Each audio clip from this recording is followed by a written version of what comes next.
श्रीराम समर्थ. प्राध्यापक कै. बेचरे लिखित सद्गुरू श्री ब्रह्मचैतन्य गोंदवलेकर महाराज यांच्या चरित्रामधील शेवटचा भाग क्रमांक 155. श्री महाराजांची आश्वासने. श्री सद्गुरूंकडून आलेले नाम मी मनापासून घेतो. त्या नामामध्ये ते आहेत या विश्वासापासून साधकाचा साधन प्रवास सुरू होतो. त्या नामामध्ये सद्गुरूंच्या सानिध्याची भावना भुसभुशीत असते, पण नाम खोलात शिरू लागले की ती भावना गोठून स्थिरावू लागते.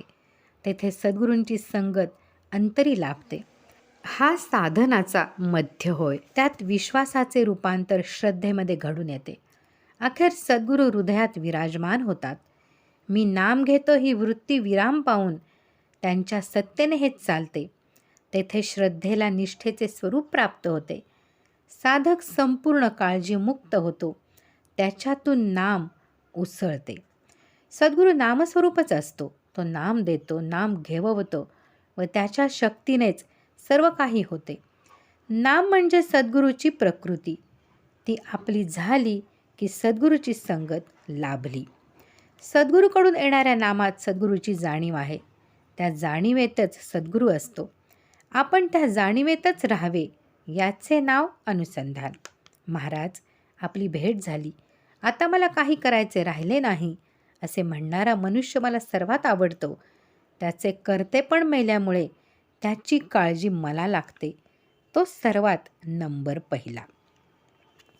मी तुमचा सांगाती आहे, सावलीसारखा तुमच्याबरोबर आहे, ही भावना ठेवून घ्या. वाटेतील अडचणी येऊन जातील, त्या कळणारसुद्धा नाहीत.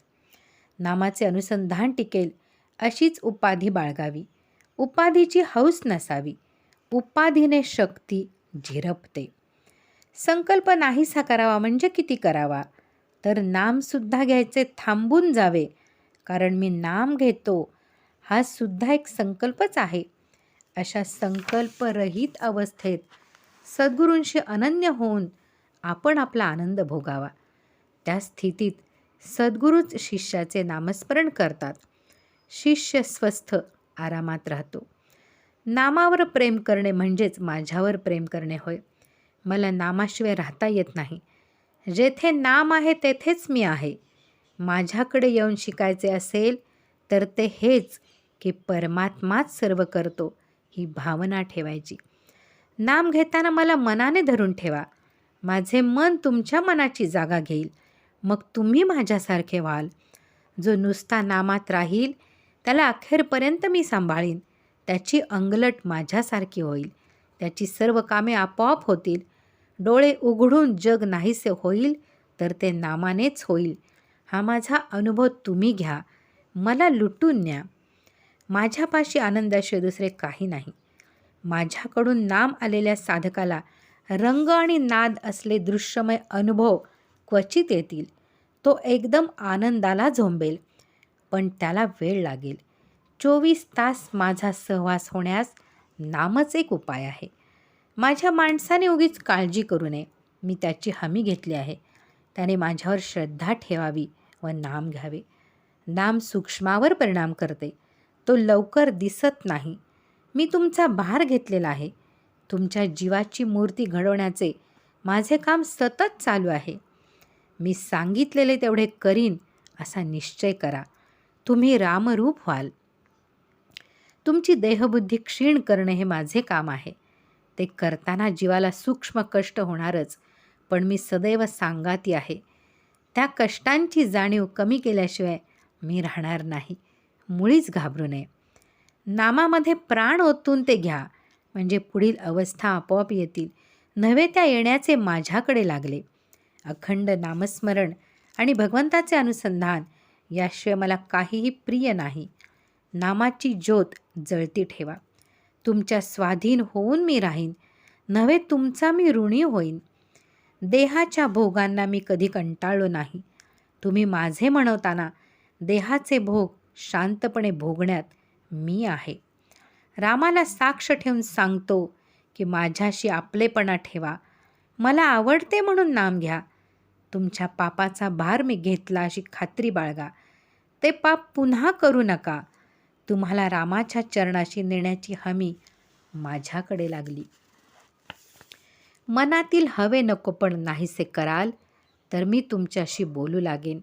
माझे बोलणे म्हणजे अशरीर वाणी, ती ऐकायला येण्यास हृदयात नाम स्थिरावणे जरुरीचे आहे. तुम्हाला स्वतःला कळत नाही इतके तुमच्या मनात काय आहे ते मला कळते. ते ओळखून सुद्धा तुम्ही नाम घेतात म्हणून मी तुमच्या मागे पुढे चालतो. माझ्या स्वतःच्या अनुभवाने मी सांगतो की भगवंताच्या इच्छेने प्रपंच केला तर त्यामध्ये काहीही बिघडत नाही. बिघडणे व सुधारणे यांना अर्थच उरत नाही, कारण भगवंताचा प्रपंच भगवंत पाहून घेतो.